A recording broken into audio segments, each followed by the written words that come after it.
ሰበር መረጃ ታዋቂው የዜና አቅራቢ ዴላን ፔጅ ስለ አዶናይና ስለ ኢትዮጵያውያን አንድ አስገራሚ የተባለ ነገር ተናገረ። ዴላን ፔጅ እንዳለውም ኢትዮጵያውያን ዓለም ላይ ካሉ ህዝቦች እጅግ በጣም የሚያስገርሙ ህዝቦች ናቸው። አንድ ከሆኑና ከተባበሩ ማድረግ የማይችሉት ነገር የለም። በኢትዮጵያ ትልቅ ቲክቶከር የተባለው አዶናይ ከቲክቶክ ጋር በተገናኘ እንግዲህ ችግር አጋጥሞት እኔን አናግሮኝ ነበረ። ታዲያ በዚህ ቅጽበት በርካታ ኢትዮጵያውያን እሱን ታግ እንዳደረጉትና በሱ ኮሜንት ሴክሽን ላይ ገብተው እንዳጥለቀለቁት ተናግሯል። እናም ስለ በርካታ ዓለማት ህዝቦችና ሀገሮች ቪዲዮ የሰራ ቢሆንም ኢትዮጵያውያን ግን አንድ ከሆኑ ምንም ነገር ማድረግ እንደሚችሉና የሚለዩ ህዝቦች እንደሆነ ድንቅ ምስክርነቱን ሰጥቷል። ስለዚህ ጉዳይ ምን ሐሳብ አላችሁ? ሐሳባችሁን በኮሜንት ጻፉልን። ፎሎ ያደረጋችሁ ቤተሰብ ይሁኑ። ጋይስ ዲላን ፔጅ ማለት ነው 18 ሚሊዮን 700,000 ፎሎወሮች አሉት።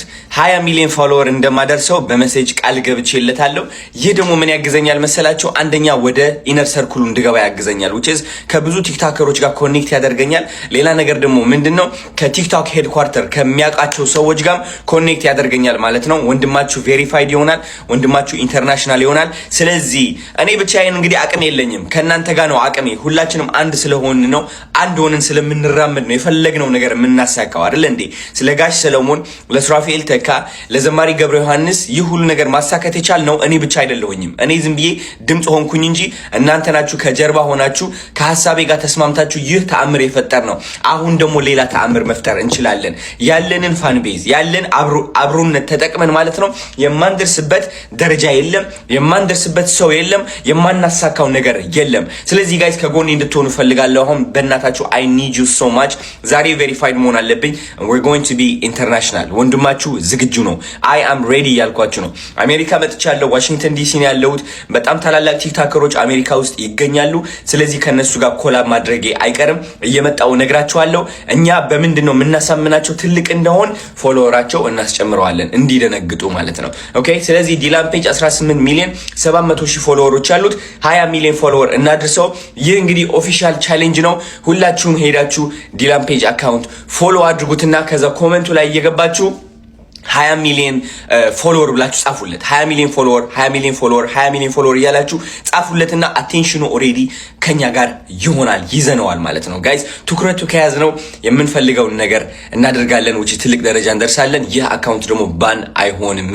ወዳችኋለሁ በጣም ሌትስ ጎ we're going to be international today። የምን አባቱ መተኛት የምን አባቱ መደበቅ ነው። እንወጣለን፣ እንናገራለን። we're going to speak up for what's right. I love you. Okay, I need to say something about Ethiopia because they're doing it again. I cover a lot of global news, and at this point, I've probably spoken about every country on this planet, but I have genuinely never seen a country that can mobilize around something the way Ethiopia can. It is...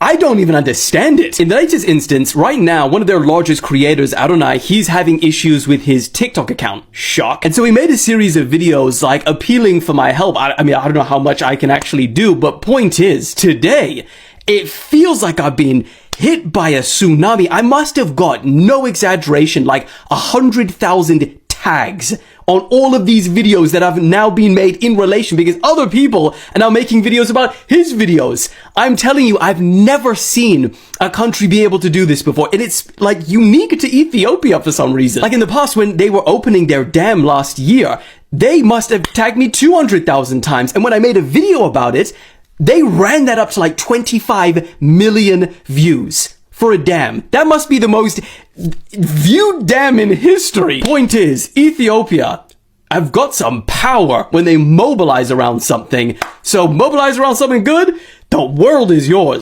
ብዙዎቻችሁ ስለዚህ ልጅ ቪዲዮ እንድሰራ ስትጠይቁኝ ነበር። ነገር ግን ኮንቴንት ክሬተሮች የተረዳነው አንድ ነገር አለ። ያልተረዳችሁም ሰዎች ካላችሁ አሁን ላብራራላችሁ። ይሄ ልጅ ምንድነው ያደረገው የሚለውን ማለት ነው። እና ይሄ ልጅ እንደ አጠቃላይ እየተቸውት እንደሆነ እንዲሰማችሁ አልፈልግም። ከዚህ በፊት ስለ ኢትዮጵያ የታላቁ ህዳሴ ግድብ የሰራው ቪዲዮ አለ። እሱ የሚገርም ቪዲዮ ነበር፣ በጣም ጠቅሞናልም።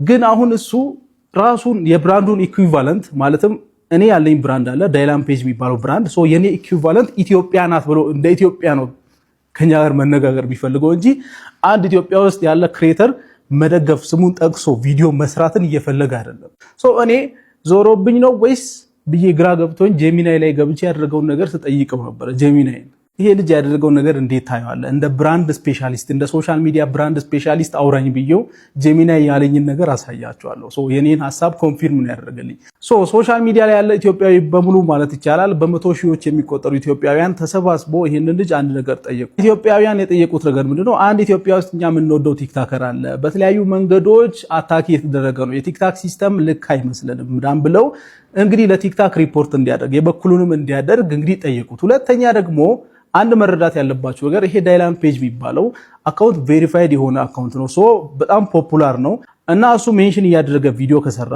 የእናንተን ፎቶ አስቀምጦ ቪዲዮ ከሰራ ለእናንተ ሪኮግኒሽን እየሰጠ እንደሆነ ነው የሚታሰበው። ሶ ቲክታክ የእናንተንም አካውንት ቬሪፋይ ሊያደርገው ይችላል። ከዚህ በፊት እንግዲህ ቲክታክ ቬሪፋይ ለማድረግ የሚጠቀመው ሲስተም ቲቪ ላይ ተላልፎ ከሆነ የእናንተ ፊት ምናምን ነው የሚያየው በዋነኝነት። አሁን ግን ሜጀር የሆኑ ሶሻል ሚዲያ ላይ ያሉ ብራንዶች እናንተ ሜንሽን የሚያደርጓችሁ ከሆነ ፎቶዋችሁን አስቀምጦ ቪዲዮ የሚሰሩ ከሆነ እናንተን እንደ ኢምፖርታንት እንደ ሬሌቫንት ሰው ይቆጥራችኋል። ስለዚህ የእናንተንም አካውንት ቬሪፋይ ማድረግ ቻንስ ይኖረዋል። ስለዚህ ይሄንን ነገር እሱ ያውቃል። ሶ ምንድነው ያደረገው?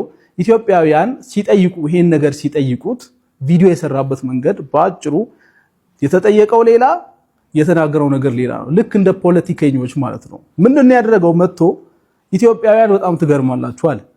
በቃ ኢትዮጵያውያን በጣም የምትገርሙ ሰዎች ናቸው፣ ስትተባበሩ ምናምን በጣም ደስ ይላል፣ በጣም ታምራላችሁ ምናምን ብሎ ቪዲዮ ሰራ።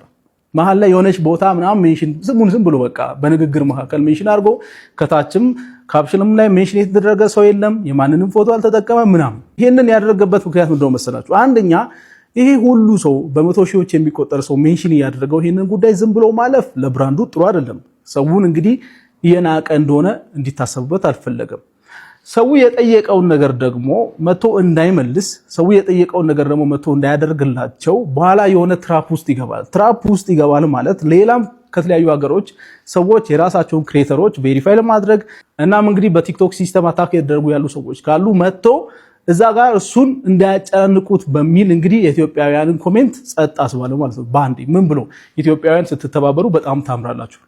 የተጠየቀው ሌላ ያደረገው ሌላ ነው ነገሩ። ብዙዎቻችሁ ይሄን ነገር አንደርስታንድ አላደረጋችሁም እና አሁንም መልሳችሁ እኛ ገብቶናል ያረከው ነገር እንደ ኮንቴንት ክሪኤተር አንደርስታንድ አድርገናል፣ ስለዚህ ግን የፈለግነው ይሄን ነው ብላችሁ በግልጽ ጠይቁትና ያንን ያድርግላችሁ።